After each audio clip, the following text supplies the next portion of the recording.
महोदय, यही हाल मैं समझती हूँ कि प्रदेश के अन्य क्षेत्रों में भी होगा। उनमें से कई शिक्षक अपनी संस्थाओं में 15 से 20 वर्षों से प्रशिक्षित नियुक्ति के बाद भी सेवारत हैं। उन्हें अपना भविष्य अंधकार में दिखाई पड़ रहा है।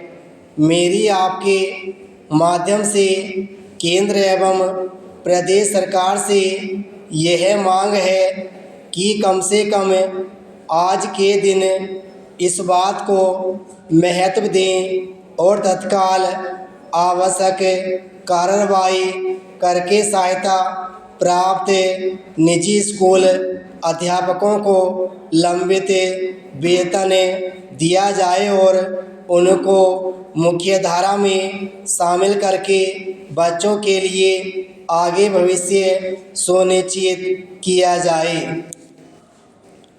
प्राथमिक शिक्षा के लिए संसाधन की व्यवस्था के बारे में मैं कहना चाहती हूँ। विद्यालय भवनों की कमी है। जर्जर हालत में स्कूलों के भवन आज अपनी रोती हुई दास्तान सुनाते हैं। आज भी बच्चे खुले आसमान के नीचे शिक्षा प्राप्त करने के लिए मजबूर हैं और कई जगह टेंट लगाकर स्कूल चलाए जाते हैं। विद्यालयों में शिक्षकों की बहुत कमी है। शिक्षकों की हालत किसी से छिपी हुई नहीं है। उनके वेतन को देखा जाए तो एक चपरासी से भी कम वेतन उन्हें प्राप्त होता है।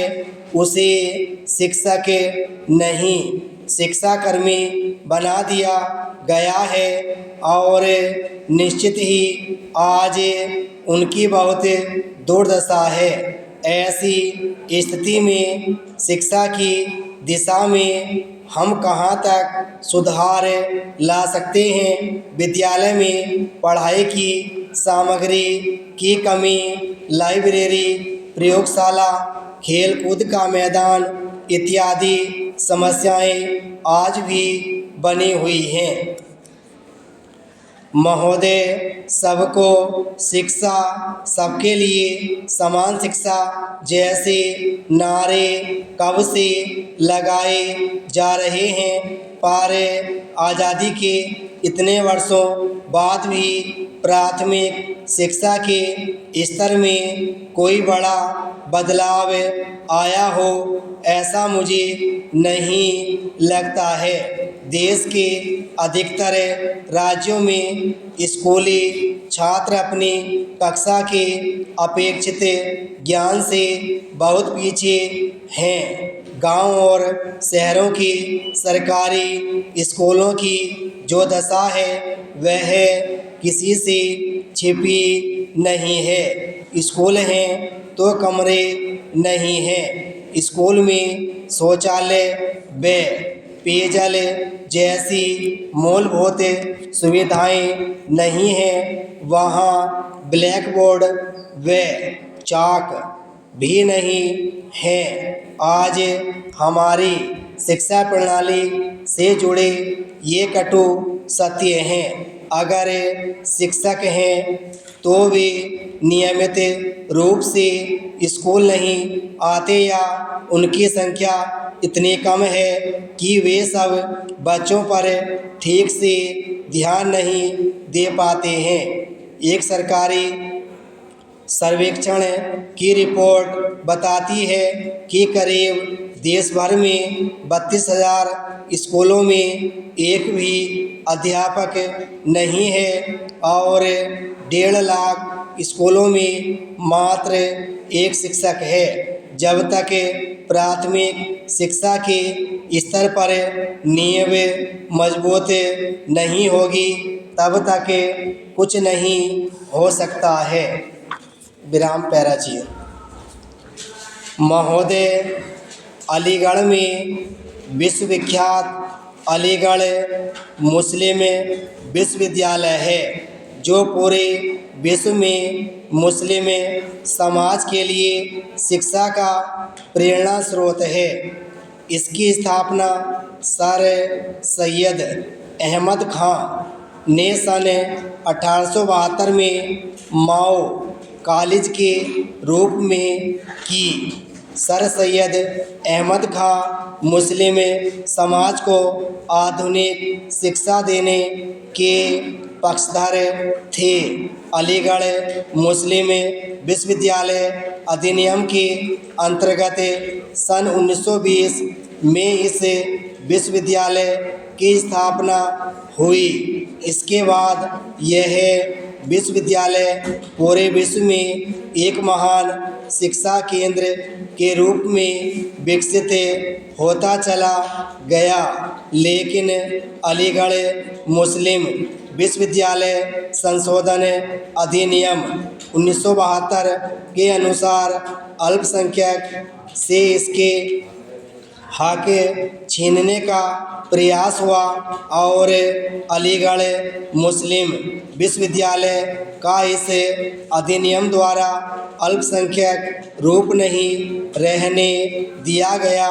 सन 1972 से लेकर आज तक अल्पसंख्यक मुस्लिम समाज अलीगढ़ मुस्लिम विश्वविद्यालय को अल्पसंख्यक स्वरूप देने के लिए तथा सर सैयद अहमद खां के सपनों को साकार करने के लिए अपनी लड़ाई लड़ता चला आ रहा है।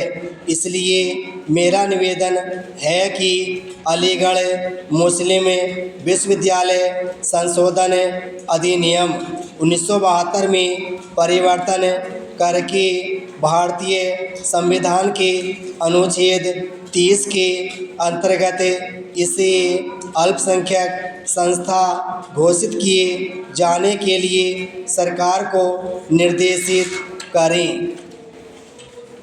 आज हमारे बीच में एक बहुत महत्वपूर्ण मुद्दा आया है कि करीब 5000 प्रशिक्षित कार्यरत शिक्षक जो उत्तर प्रदेश में सहायता प्राप्त निजी स्कूलों में कार्यरत हैं के वेतन का मुद्दा है।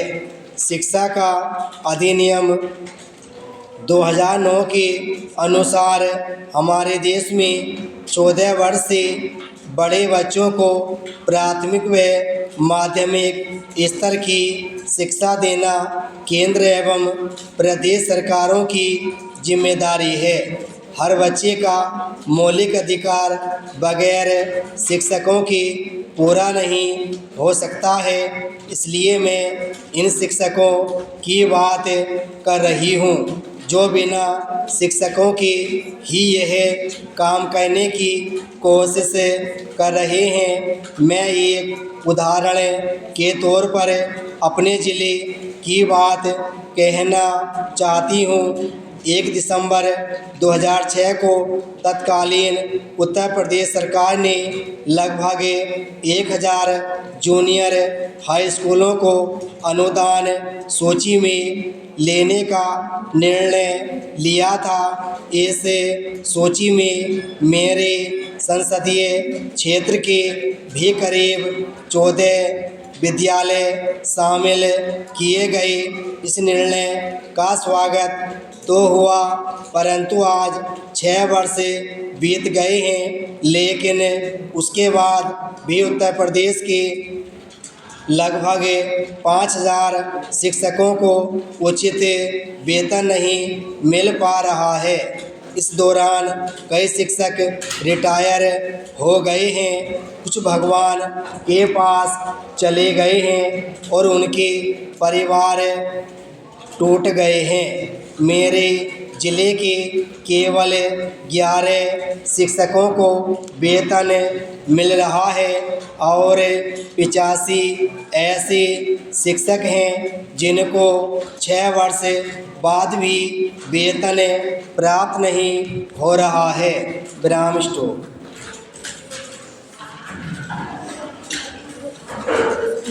बात करें